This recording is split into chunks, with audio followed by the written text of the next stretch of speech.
I'm not trying to chase the rabbit of making a hit. I go in the studio and I make whatever I want to make. And it just so happens, a lot of the times they're hits. You know? You grew up in Durham, Ajax? I would say like I spent half of my life in Scarborough, and then the latter years of my life, like as a teenager, I spent in Durham. So majority of the time I spent in Durham, Ajax, Pickering, just the Durham region basically. What was your life like out there?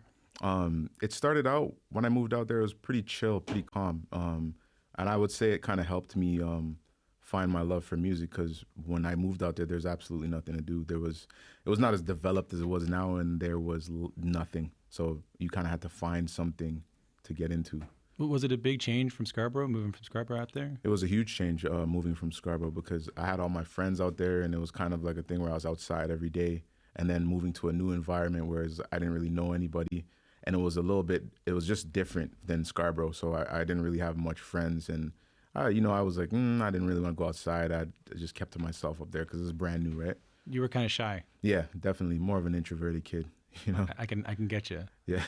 When did you discover, the story with you is that you, like a lot of producers, found Fruity Loops early on. Yeah. When did you discover, for people who don't know, it's a really primitive, Yeah. early computer beat-making software, Yeah, loop-making software, right? Yeah, very primitive. I discovered it around probably the summer of ninth grade in high school. I was walking home with a friend, and he was telling me we were just discussing hip-hop, and he was telling me about a program that could make beats, and I was interested because I was interested in hip hop, rapping, and beats and whatnot. So I remember going home and downloading it that summer, and basically it kept me inside all summer. I was addicted to making music, and just the process of it. Once I started figuring out how to do it and putting music together and putting loops together, I was just inside the house, obsessed with trying to figure it out. You were putting hours on is your family home computer? Oh yeah, on my mom, it's my mom's computer basically. I got a bunch of viruses on it, trying to download new software and whatnot. But it was the family computer, and I was completely just addicted to the process of making music to a point where if I would get in trouble by my parents, they'd be like, "Yo, no computer, go outside." Where it was the other way around. You'd be like, "You're not allowed to go outside, stay inside." It was like they'd tell me to go outside as punishment. I heard you. What did you something to do with your mom's credit card to buy the actual Fruit Loops? What's the story on that? Yeah. I kind of took her credit card. She was really mad at me, but she's forgiven me for it. And you know what? I'm sure it worked out for her. Yeah, it did. She's good about it now. Here's my question about that. Is that I regularly meet people who, from the early days, they want to be on stage. They want to get a lot of attention. They want to rap. They want to sing. What do you think it was about you that even early in life wanted to produce, wanted to make beats? I think producing enticed me more because it made more sense to my demeanor. I wasn't really an outgoing kid that wanted to be seen and wanted to be in the spotlight. Like I said, I was in high school, and all my friends loved rap, and we tried to make a rap group.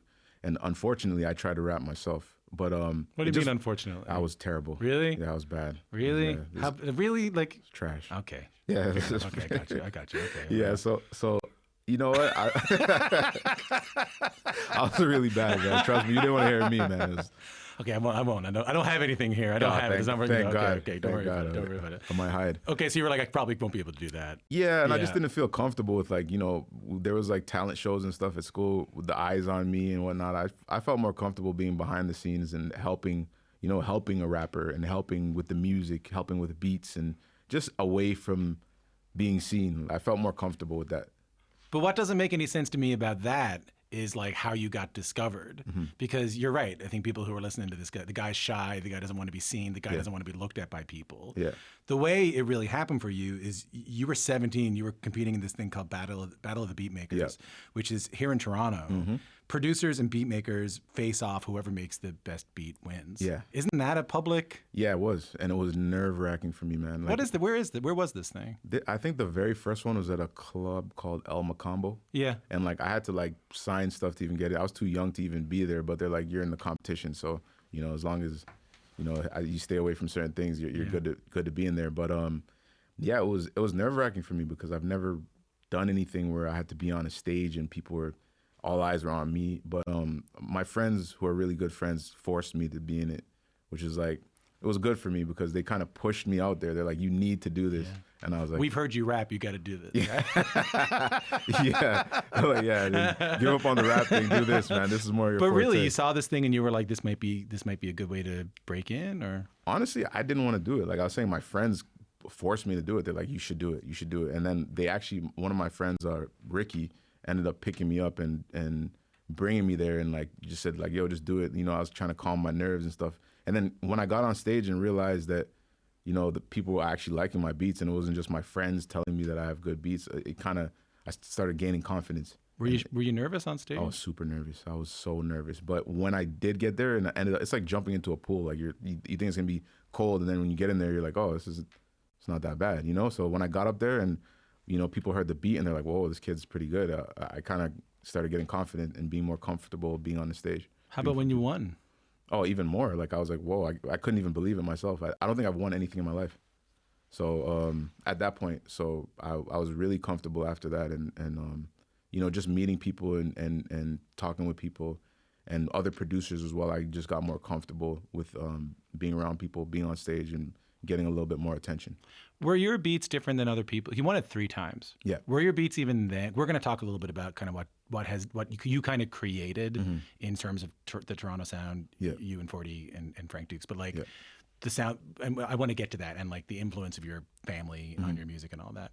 But even then, did you have some awareness that like, oh, the stuff I'm doing up here is a little bit different than everyone else? Yeah, I felt like at the time what I was doing was different because I felt like, and no disrespect to anybody, I felt like a lot of stuff out here at the time was really behind, where people were like more afraid to move forward, where I was very comfortable on moving forward with what's going on in hip hop on the worldwide stage than kind of being more of a niche hip hop producer where I wanted to make like boom bap type beats. I would kind of fuse both boom bap with what was going on at the time. And I was more comfortable doing that because I just preferred, you know. And no disrespect, but the other producers, they were kind of like doing what, versions of Murder Beats or like versions of older productions? Nah, they were more into like Dilla and more into like RZA and like at those times, you know, they were more into like Large Professor, like old school kind of producers. Where my my influences were like Timbaland, Swiss, Scott Storch, Dr. Dre. Those were my influences and what was coming out in my music, which was more of a modern sound. And I felt like I was one of the only people doing that. We had Scott Storch in here a little while ago. He played that piano over there. It was really cool. Wow. He played Still Dre on it, which was, I said, can you play? He said, yeah, I can do it. And he just knocked it out like... with his eyes closed. It was wild to watch him. He's a legend, man. One of my favorite producers, one of my biggest influences is Scott Storch. Yeah, he's been through a lot too, man. Oh, like, he came out on the other side of it. He has, and now he's you know, got past it, and he's back on track, man. He's probably saying that about your records too. Yeah. You know, just to point that out, you know. You know, I got an amazing chance to be in the studio with him, and we ended up making the beat together for a song for Jack Harlow called Tyler Hero. It was like a hit song, and it was the first time we ever made a song together. So it was like me and Scott are like 1 for 1. So the first thing we've ever done like popped off. So I think I got to get back in the studio with Scott Storch, safe to say. Were you freaked out? Were you like, oh God, that's the guy I listened to. This guy who influenced me. I was a little nervous going in because like it's like Scott Storch, you know. But once I got in there and started sitting with him and realizing that he's like so cool and chill, me and him just got into long conversations, and then we got into making music. So let's go back. So you win that thing 3 times, and then you meet D10, and D10 tells you about Drake, right? Yes. And like, help me with the chronology of this. Is that Drake at that time was an actor, right? He was on Degrassi. Did you have any idea who he was from the show? Did you have any idea he made music? I've seen the show when I was younger. I seen it, and I seen him on the show. And when D10 had told me, like, he would always tell me, like, he'd be like, when we'd be in the studio, he's like, man, like, yo, you're like really good. Like, we should link up with my boy Drake. He's really good. And I kept asking him who Drake was. And then he showed me it was the kid from Degrassi. Yeah. And like I was like, oh, I didn't know he'd rap. He didn't look like a rapper or anything at the time, you know.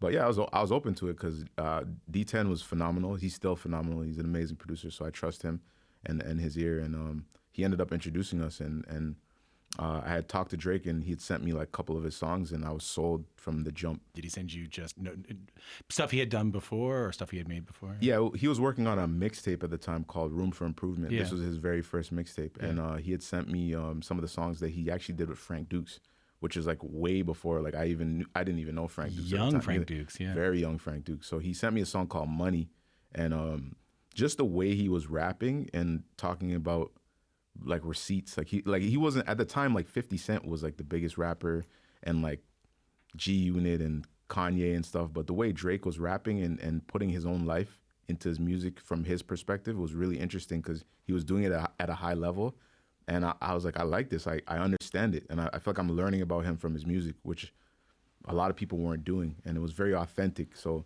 I bought in immediately, and I met up with him, and he was a super cool dude, funny. And then we just hit it off. We clicked immediately. Good chemistry right away? Right away. I think the very first day we met, we ended up doing our very first song together called Do What You Do. And it was like a local smash. And it did really well on local radio. And it took maybe like 30 minutes to get into making the song with him. He wrote a verse in 30 minutes. I did the beat in like a little bit before he came to the studio. It just happened so organically that we just ended up sticking with each other and just working with each other. Did you hear it on the radio in Toronto? Did you like every day they play? Was it exciting for you? Very exciting, because I've never had a song on the radio before, and that song was probably in high rotation on Canadian radio for two kids coming up and just trying to do their thing. And from Toronto, it meant everything, you know. Well, then this explodes. Just take a listen to this. Cause she hold me down every time I hit her up. When I get right, I promise that we gon' live it up. She made me beg for it till she give it up. And I say the same thing every single time. I say you the best. You know, watching you, how often do you hear that, man? A lot. And okay, cool. I was like, do you ever get to hear that song anymore? Man, at the time that came out, I was hearing it too much. Like, yeah. You know, I damn near got sick of it. But I should say that's best I ever had from Drake. Yeah. Boi-1da produced that song and so many others for him. Yeah. I mean, Canadian radio, sure. Toronto radio, sure. Nothing gets bigger than that. Worldwide radio. I remember just going on trips and hearing that song constantly. That's when I really knew it was up for him. You know, I was like, he got it. He made it. Is that from some? Do you have the original tune? Is that from this? Yeah, Hamilton, Joe and Frank, Falling in Love, classic. It's a good tune. Yep. Baby, baby, I'm falling in love. I can't sing. Me neither. Baby, falling in love. I'm falling in love. So talk me through that. Talk me through how that tune ended up on your radar and how it turned into the beat for Best I Ever Had. Well, basically, I had gotten a folder of like just old school songs from like a friend, and I was just going through it. At the time I was living with my mom, I was in the basement, just going through the songs, and I heard that immediately. And at the time too, Drake said he was working on this one. He was working on So Far Gone. So he was on tour with Wayne for like, this is the first time he got in touch with Lil Wayne, and I was just working on just stuff, and I found that sample, and it just spoke to me. I just ended up chopping the beginning of it, and it just turned into that beat, and it worked perfectly. Did you send it? Did you email it to him? Is that what you did? Yeah, I emailed it to him as soon as I made it, because he said he's like, yo, he's like, I've been doing like a bunch of stuff on the road, and he's like, I think I need like 2 more songs. So I may have sent him like 5 beats, and that beat was in there, and the beat for Uptown by Drake was that was on So Far Gone was in there as well. Yeah. How do you know that song takes off the way it does? Like, did you know immediately? I'm not gonna lie, we all loved that song, but we didn't know that was gonna be the one. We thought Uptown was gonna be the one, because when we made Uptown 2 and he came back home and he played me the songs, we heard both of those songs and we're like, yeah, like both the songs are good, but we were all sold on Uptown. We were like, yeah, Uptown is gonna be it. Yeah. But when the mixtape came out, it was like everybody was gravitating towards Best I Ever Had, and it just exploded. And like both songs exploded, but that one in particular was the one that the people wanted.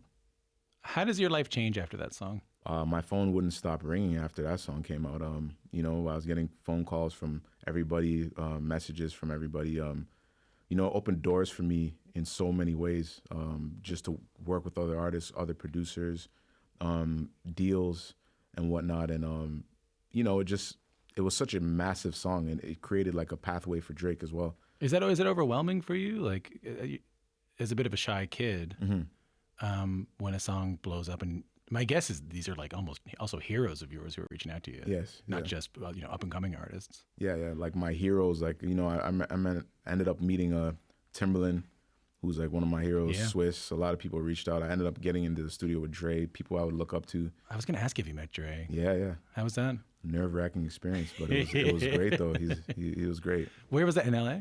Yeah, it was in LA years ago, like a very long time ago. But it was a dope experience being in there with him. I got to play him some music, and I did work with him in the studio one time. It was me, Dre, and J. Cole were in the studio one time working on something. I mean, I can kind of relate. I got to meet people doing this thing Yeah. that I'm like blown over by, and they meant so much to me growing up, and and then when we do the thing, I can do the thing, and I can put the face on, and I can have a chat, and everything's going to be all right. Yeah. I'm not going to feel weird. Is that what it's like there too? Like you're not going to go like, hey man, I'm such a big fan of yours. You're the reason I do this. Yeah, no, I never. I mean, if we get into that conversation, I'll always say that. But I was just there trying to keep it cool. Yeah. And not trying to fan out. But I was just there, just doing what I was asked to do, which was make music and play some music, because he was looking for something specific, and and I ended up playing something that he really liked, and he ended up working on it, but he didn't put anything out. But it was just a good experience to get in the studio with somebody who I really and truly look up to. Let's listen to another tune that really, after the doors start to open, this thing comes out. Payback for the way that you got me, how's it taste? When I slap the taste out of your mouth with the bass so loud that it shakes the place. I'm Hannibal Lecter, so just in case you're thinking of saving face, you ain't gonna have no face to say by the time I'm through with this place. So Dre, It may not mean nothing to y'all. Man, that was a big song. Legendary song, man. Big songs. Yeah, massive. Massive. That's Forever by Drake, Eminem, Lil Wayne, and Kanye West. 2009. Like, I don't know, the dream team on the U.S. Olympics in '93. Like, everybody on the same track. That was like the Avengers of music Yeah, right there. It was insane. How did that come about? That came about from this was a song that I had done with Drake. It was an idea he had that he was sitting on for a minute. What was the idea? Just the beat and the chorus, and I think he had a verse on there before. And me and Drake like to make music. He'll have stuff that he stashes, and he I really like this. He's like gonna wait and see what he can do. His process with making music. He takes his time with it, But they were working on a song for the LeBron James movie soundtrack. Yeah. And I guess he had played them that song, and they ended up getting all the artists on it. But it was happening like day by day. So it started out with, hey, I got Lil Wayne on this song now. This is going to be crazy. Then like a week later, Kanye West jumps on the song. And then they're like, okay, now it's official that it's going to be in the movie. And then I hear like maybe 2 weeks to a week later, hey, Eminem is now jumping on this. So I'm like. And Eminem was kind of not doing anything then, right? Yeah, Eminem was in a hiatus. That was after he dropped, I think, Relapse. Yeah. And he hadn't made music for years. So that was kind of like his comeback moment. And he totally like murdered it. So what starts to happen then is the records that you're making, the records that 40 is making, and the records that Frank Dukes are making, just to name a few. Yep. They start to just take off all over the world. Yep. I told a story one time that like I was in New Orleans one time and I was wearing a Jays hat, and people used to yell like Blue Jays at me, and people used to yell like people are drunk, like, Blue Jays, and I noticed that every time anyone yelled at me when I saw the hat, they just yelled Drake at me. Yeah, of course. They were just going, and I would go like, no, I'm not him. Yeah. I know why you get us confused. We look so much alike, but it's Right? not. Yeah, exactly. Twins, man. Twins, yeah, the same beard, plaid shirt. Could you feel a shift in how hip hop out of Toronto was being perceived around the world? Yeah, I felt the shift immediately, especially going to America. People in America didn't even know we even made hip hop music up here. Like they didn't even. The crazy thing is, some people are like, "Y'all got black people in Canada?" And I was like, "Yeah, we do, man. We're everywhere, So, it was kind of like Drake opened the door for a lot because he was so massive, and he just opened the door for everyone as well, producers, other artists. He opened the door. He busted it open for everybody, and it was amazing. But I would also argue that the thing that people started to associate with Toronto hip hop wasn't just Drake. It was like this thing called the Toronto sound that people talked about. Did you have some awareness of what the Toronto sound was while you were making it? Yeah, the Toronto sound was basically you know, and I credit a lot of it to 40 as well.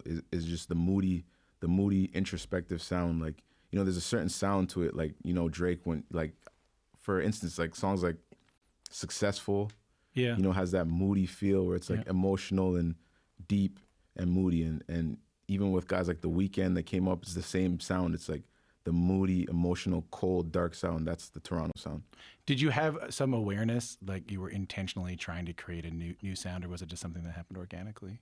I think it was organic. You know, just inspiration from many different things, but it was organic. You know, Drake is a very introspective artist that gives you an insight of his life through his music, and it just matches with what he's saying. Oh yeah. If he's yeah, man, you're not the first person to tell me about that. Yeah. Like, in 1985 told me that too, and a couple of other people. Frank, like that, like he'll give you the thing, like he'll give you the darkness, and he'll give you the sadness, and he'll give you these things.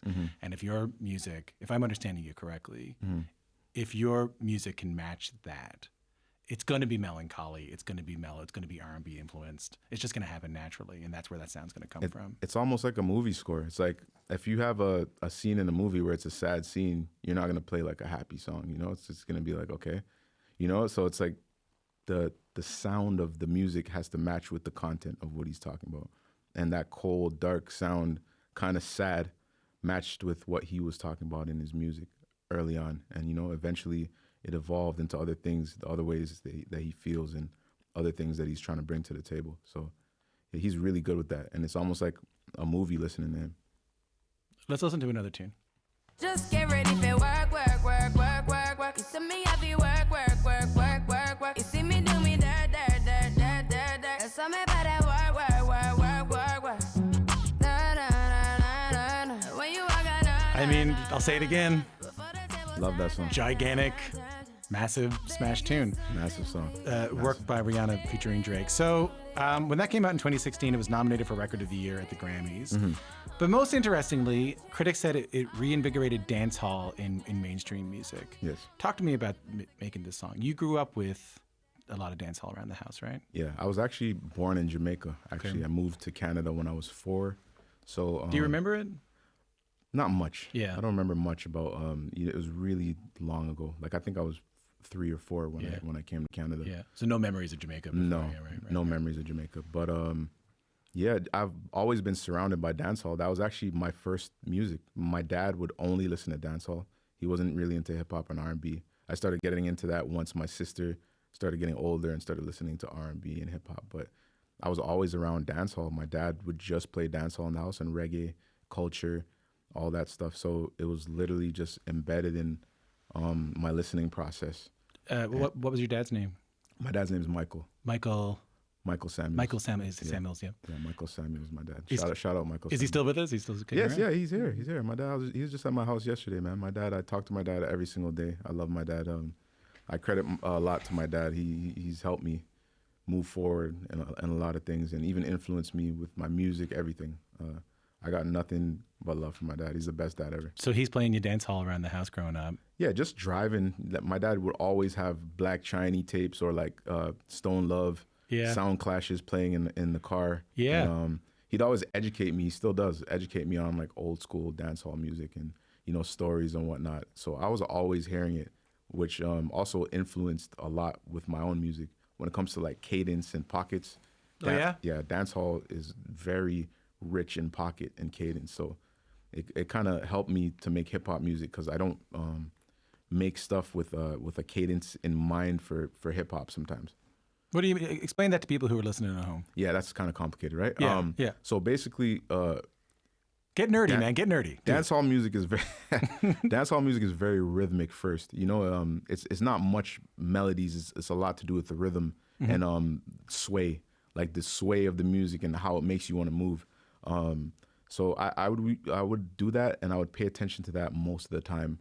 Other than, you know, some people will start music with like the chords and music. I would always think to start with like the sway and like how it's gonna make you move. Like, How it's going to make you feel, how it's going to make you groove. Yep. What are people going to do to it? exactly. And dancehall makes you want to gyrate, which you know, like which influence work a lot because I was in a mood where, you know, I was making a lot of hip hop. This was 2015, 16. I was making a lot of hip hop music, and you know, sometimes you just get burnt out, and you're like, you know what? I miss listening to Sean Paul. Yeah. I listening to Beanie Man, and you know, I used to go to house parties sometimes when I was a teenager, and they'd play reggae music, and people would be banging on the walls and stuff. I'm like, I miss that energy, and we didn't have that energy. So, you know, a couple of producers of mine and myself were just messing around with dance hall sound and beats, and just having fun. You know, like it was fun to make that to make that beat, and you know, I ended up giving that beat to Party Next Door, who's actually from Toronto as well. Yeah, of course. Yeah, and he had said, hey, I'm in the studio with Rihanna right now. We're working on records.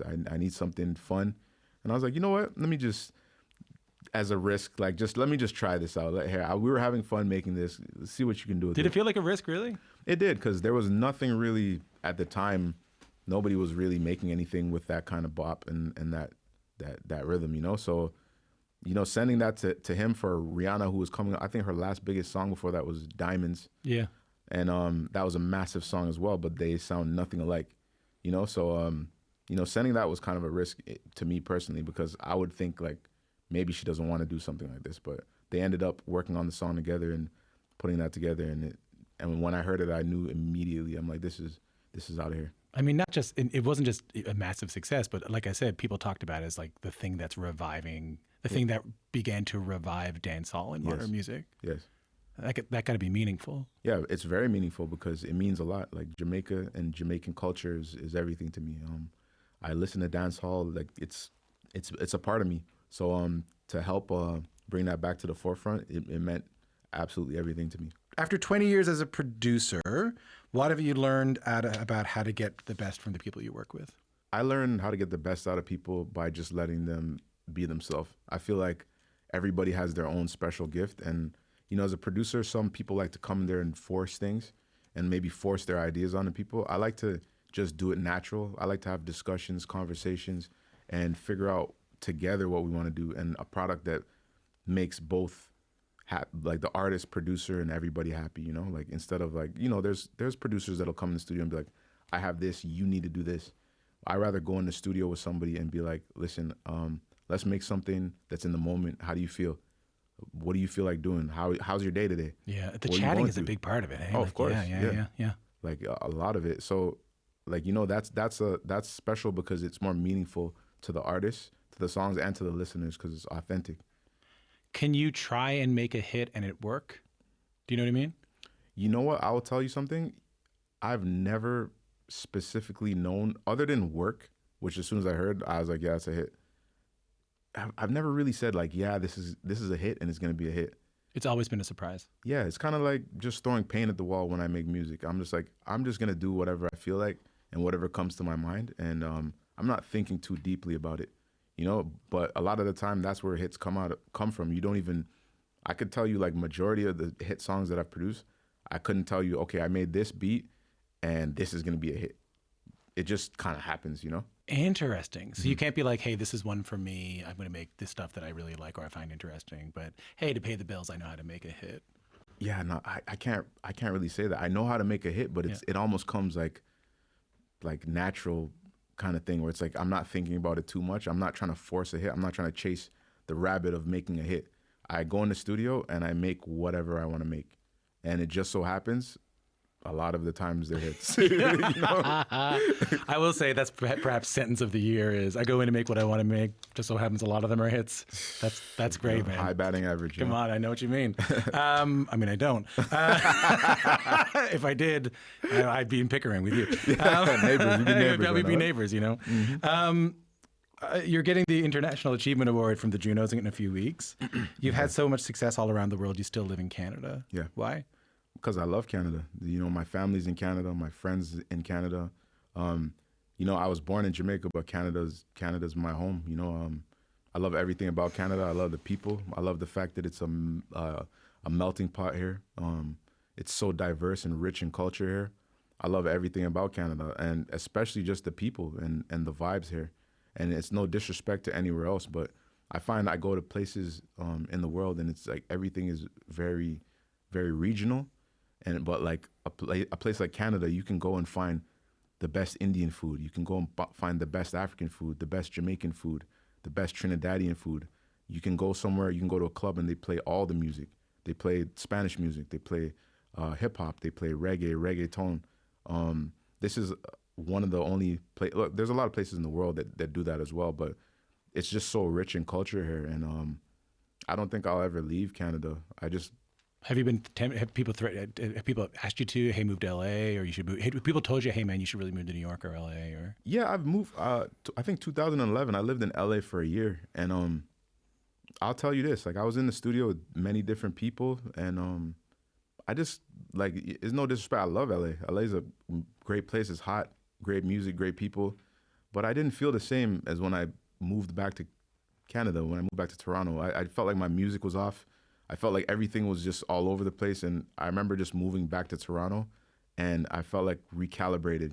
You know, I felt like I was all over the place out there, and I felt more settled here, more comfortable with my people. Because it sounds to me, if I'm putting this together correctly, it's because not to diminish in any way your talent. Mm-hmm. It also just sounds to me that all this stuff that you made, you wouldn't have been able to, like all these hits you were able to make and this influence you were able to have, wouldn't have happened. It happened because of Toronto. It happened because of the way you grew up. It happened because of the people who were around you, the music you were hearing. Yes.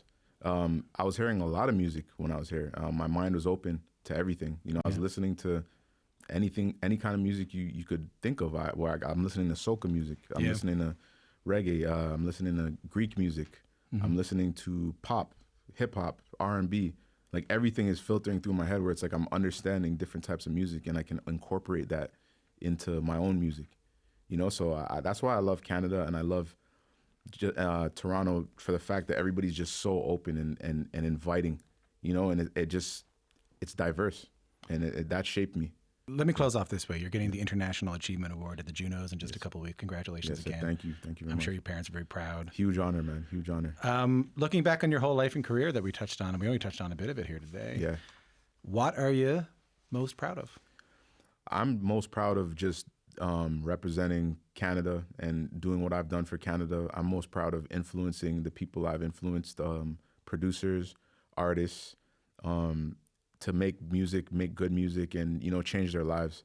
That's what I'm proud of mostly. And just, you know, I'm proud of making my parents proud, you know, like, they came from Jamaica. My parents came from absolutely nothing.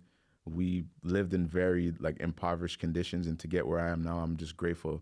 And I'm thankful to God, and that I could have my parents. My dad is retired. My mom's retired. My family's okay. My sister, brothers, kids are good. And I'm mostly proud of that. I'm able to take care of my family, and I'm able to influence and create opportunities for others. And that's what I'm most proud of. We got your dad's name. What's your mom's name? Max. Samuels? Max Samuels, yeah. Max, that's my mom. like Maxine? Yeah. Maxine, yeah. That's great. Yeah. I'm sure. It sounds like they're both very proud. And I love my parents. My mom is great as well too. She pushed me really hard to be great as well too. You know, with anything I did, she was really, you know, I had the contrast of both parents, where my mom's really and my dad's really zen. You know, so I had the different perspectives on motivation. I'm glad they're still on you. They're still going. Oh yeah, they're always on me. You know, I love it. My friends too. Like, everybody's on me to be greater and better. So.